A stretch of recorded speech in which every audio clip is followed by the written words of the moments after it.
अस्सलामुअलैकुम सामीन। 28 रमज़ान मुबारक की तारीख़ शुरू हो चुकी है। 19 अप्रैल है।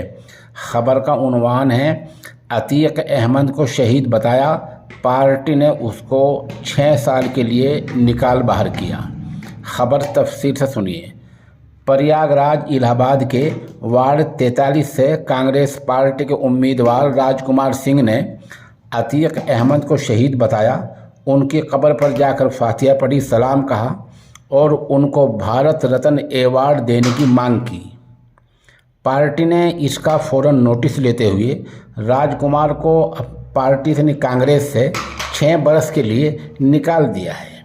राजकुमार सिंह ने अपने बयान में कहा था कि यूपी में आजहानी मुलायम सिंह को अवार्ड दिया जा सकता है तो अतीक अहमद को भारत रत्न अवार्ड क्यों नहीं दिया जा सकता। इस बारे में शहर कांग्रेस सदर प्रदीप मिश्रा ने कहा, यह कार्रवाई अतीक अहमद के बारे में बयान देने की वजह से की गई है। इस बयान से पार्टी का कोई लेना देना नहीं है, ये उनका अपना ज़ाती बयान है। आपको पता है ये वही अतीक अहमद हैं जिनको मीडिया के सामने पुलिस की कस्टडी में गोली मारकर कत्ल कर दिया गया था।